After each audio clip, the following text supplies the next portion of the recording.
సంతోషమే ప్రతిక్షణము ఇక సంతోషం ప్రతిక్షణం మానిపల్లి జ్యువెలర్స్. ఎన్నో ఏళ్ల తర్వాత భువనగిరి కోటపై కాంగ్రెస్ జెండా ఎగరవేసిన ఎమ్మెల్యే అనిల్ గారు ప్రస్తుతం ఉన్నారు. వైకుంఠ ఏకాదశి సందర్భంగా వైకుంఠ ద్వార దర్శనం కోసం ఈరోజు ఆయన స్వర్ణగిరి టెంపుల్కి రావడం జరిగింది. ఒకసారి మాట్లాడదాం. రాష్ట్రంలో చాలా సంచలనాలు కల్పిస్తూ ఉన్నాయి. మరోవైపు ఈ దర్శనాలు కూడా చేసుకోవడానికి ఈయన వచ్చారు.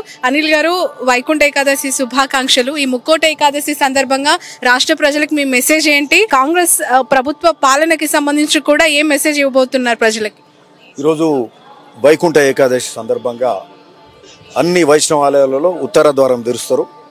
సో ఈరోజు రాష్ట్రం అంతటా కూడా భక్తులు వైష్ణవ దేవాలయాల దగ్గర వేలాది మంది మరి దర్శనాలు చేసుకుంటున్నారు. ఈ సందర్భంగా మా భువనగిరిలో ఒక గొప్ప ఆలయం వచ్చింది, స్వర్ణగిరి ఆలయం. ఒక సంవత్సరం అవుతుంది. ఇక్కడ అందరం మేము మా మిత్రులు అందరం సహచరులం వచ్చి దర్శనం చేసుకున్నాం. సో ఈ సందర్భంగా భువనగిరి ప్రాంత ప్రజలందరికీ వాళ్ళ కుటుంబాలు అంతా చల్లంగా ఉండాలి, ఆ స్వామివారి ఆశీస్సులతో అని చెప్తూ రాష్ట్రం అంతా కూడా సుభిక్షంగా ఉండాలి. రేవంత్ రెడ్డి గారి పాలన దిగ్విజయంగా జరుగుతుంది, అంత గొప్పగా జరుగుతుంది, అన్ని కార్యక్రమాలు మంచిగా జరుగుతున్నాయి. ఈ మధ్యలోనే అంటే అన్నిటికంటే నేను గొప్పగా ఎక్కువ సాటిస్ఫై అయింది ఏంటంటే 40% మెస్ ఛార్జీలు ఎస్సీ ఎస్టీ బీసీ గురుకులాలు మైనార్టీ కాలేజీలల్లో మైనార్టీ స్కూల్స్లల్లో 40% మెస్ ఛార్జీలు పెంచి మంచి ఆహారం ఇచ్చే కార్యక్రమం చేస్తారు, మంచి చదువులు చెప్పే కార్యక్రమం చేస్తారు. ఒక ధనికుడు, ఒక మంచి ఆసామి, ఓ రైతు ఇంట్లో కూడా అట్లాంటి భోజనం ఉండదు. సో ఆ విధంగా పేద పిల్లలకు వాళ్ళ ఆరోగ్యం మంచిగా ఉండేటట్టు, వాళ్ళ చదువులు బాగుండేటట్టు, అంతేగాక ఇంటగ్రేటెడ్ స్కూల్స్ పెట్టే కార్యక్రమం ఇవన్నీ కూడా జరుగుతున్నాయి. చాలా సంతోషం. మా ప్రాంతంలో కూడా ముఖ్యంగా భువనగిరి నియోజకవర్గంలో మాకు సంబంధించి ఇది ఒక ఆధ్యాత్మిక కేంద్రంగా భువనగిరి అభివృద్ధి చెందుతుంది. ఓ పక్క యాదాద్రి లక్ష్మీ నరసింహస్వామి 6 కిలోమీటర్ల దూరంలో తెలంగాణ ఎలవేల్పు మరి వారు ఆ ఆలయం ఇక్కడ స్వర్ణగిరి గొప్పగా తీర్చిదిద్దబడే ఆలయం భువనగిరిలోనే. సో ఈ విధంగా వేలాది మంది ప్రయాణికులు ఇక్కడికి వస్తారు. ఒక టూరిస్ట్ సెంటర్గా ఆధ్యాత్మిక కేంద్రంగా వెరిసెలుతుంది. కాబట్టి ఇక్కడ ప్రయాణికులకు బస్ స్టాండ్కి పోతే అసలు బస్సులు కూడా దొరుకుతలేవు. ఈరోజు 6 బస్సులు కొత్తగా ఆర్టీసీ బస్సులు ఈరోజు స్టార్ట్ చేస్తున్నాం 11 o'clock. సో ఈ విధంగా అన్ని విధాలల్లో భువనగిరి అభివృద్ధి చెందుతుంది. భువనగిరి ఫోర్ట్ కూడా డెవలప్మెంట్ అవుతుంది. టూరిస్ట్ సెంటర్గా దానికి రోప్వే కానీ, అక్కడ లైబ్రరీ కానీ, పార్క్స్ కానీ, కమ్యూనిటీ సెంటర్స్ కానీ ఇవన్నీ కూడా 100 కోట్లతోటి అభివృద్ధి చేసే కార్యక్రమం భువనగిరి ఫోర్ట్ కూడా జరుగుతుంది. ఒక నియోజకవర్గంలో ఒక ఎమ్మెల్యేకి ఏదో ఒక దేవాదాయ శాఖకు సంబంధించిన టెంపుల్ ఉంటుంది, దాని అభివృద్ధి, దాని కాన్సన్ట్రేషన్ ఉంటుంది. కానీ మీ అదృష్టం, మీకు ఎడం పక్కనేమో నర్సన్న, కుడి పక్క ఏమో వెంకన్న ఉన్నారు. మీకు చాలా బాధ్యత ఉంది. మరి ఎలా చూస్తారు దీన్ని? సో గొప్పగా వెరసెల్లుతుంది. ఈ ప్రాంతం అంతా కూడా అభివృద్ధి చెందుతుంది. సాగునీరు కాలువలకు నీళ్ళు వస్తున్నాయి. ముఖ్యమంత్రి గారు పాదయాత్ర ఇక్కడికి వచ్చిండ్రు. మూసి ప్రక్షాళన, మూసి పునరుజ్జీవింపజేసే కార్యక్రమం జరుగుతూ ఉన్నది. కలెక్టర్ గారు కూడా వచ్చిండ్రు. మా కలెక్టర్ గారు కూడా నిత్యం ప్రజలలో ఉంటున్నారు, అభివృద్ధి చేస్తున్నారు. రండి madam, please come. So cube TV.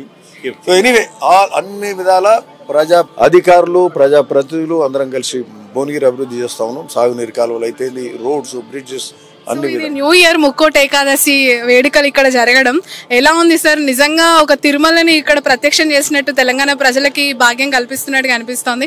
As a collector of this district, what your message?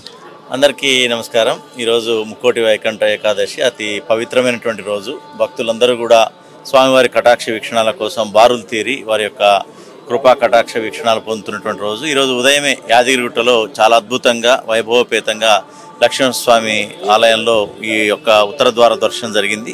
చాలా అద్భుతమైనటువంటి ఏర్పాట్లతో అక్కడ జరిగింది. అదేవిధంగా ఇక్కడ కూడా స్వర్ణగిరిలో అసలు ఊహించినటువంటి ఏర్పాట్లతోటి సకల భక్త జనానికి కూడా అన్ని సౌకర్యాలతోటి ఇక్కడ చేసినటువంటి ఏర్పాట్లన్నీ కూడా చాలా అద్భుతంగా ఉన్నాయి. ఈరోజు అందరూ కూడా ఈ స్వామివారిని వీక్షించి వారి యొక్క కటాక్ష వీక్షణాలు పొందవలసిందిగా కోరుతున్నారు. ఈ డెవలప్మెంట్స్ ఏ విధంగా ఉండబోతున్నాయి? తెలంగాణ రాష్ట్ర వ్యాప్తంగా కూడా స్వర్ణగిరి కావచ్చు, యాదగిరి కావచ్చు, ఇక్కడ దేవుని ఆశీస్సులు తెలంగాణ రాష్ట్రం మీద ఉండాలి, మా భువనగిరి నియోజకవర్గం మీద ఉండాలని మేము కోరుకుంటున్నాం. అంతా బాగుండాలి, అభివృద్ధి, సంక్షేమం, సమపాలనలో అంతా బాగా జరగాలి. Sir, final question, political counter మీకు. నిన్న కేటీఆర్ అరెస్ట్ చేస్తారని కాంగ్రెస్ చాలా పెద్ద ఎత్తున ప్రచారం చేసింది. లొటపీస్ కేసు అని కేటీఆర్ గారు దాన్ని తీసి పడేశారు. ఎలా చూస్తున్నారు? నిజంగానే లొటపీస్ కేసా, చాలా సీరియస్ కేసా, ఎలా చూడాలి యాక్చువల్లీ? అయితే కేటీఆర్ లొటపీస్ కేసు అంటే ఆయన అనడం ఏంటంటే చిన్న కేసు అని అంటున్నాడు. సరే, చిన్న కేసే కావచ్చు, ఇది ఇప్పుడే మొదలైంది. ఇంకా ఆయనకు ఇంకా రానున్న ఇంకా పెద్ద పెద్ద కేసులు ఉన్నాయి. కాళేశ్వరం కేసు ఉంటుంది, ఆయన ఫోన్ ట్యాపింగ్ కేసు ఉంటుంది. ఎన్ని కేసులు పెట్టినా దొరకను నేను అంటున్నారు ఆయన.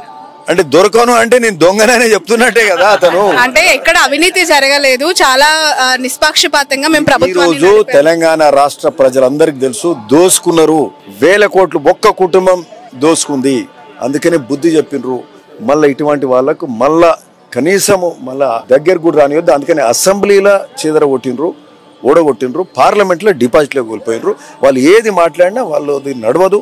వాళ్ళు ఇది చిన్న కేసే కావచ్చు, లెటర్ పీస్ కేసు చిన్న కేసు కావచ్చు, కానీ పెద్ద చాలా ఉన్నాయి. వాళ్ళు లోపలికి పోయేది ఖాయం. అంటే ఏదో ఒక కేసులో ఖచ్చితంగా జైలుకు ఇది కక్ష సాధింపు కాదు. వాళ్ళు తప్పు చేసిన వాళ్లకు న్యాయ వ్యవస్థలో తప్పకుండా శిక్ష పడాల్సిందే. తప్పు చేసిన వాళ్ళకు తప్పు ఖచ్చితంగా చేసినారు, వాళ్ళకి శిక్ష కూడా పడుతుంది.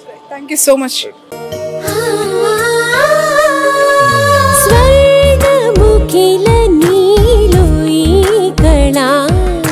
వజ్రవైడూర్యాలంకరణం మణిహారం మహాద్భుతం సంతోషమే ప్రతిక్షణము ఇక శుభప్రదముగా నీవు రాగసిరుల వేడుక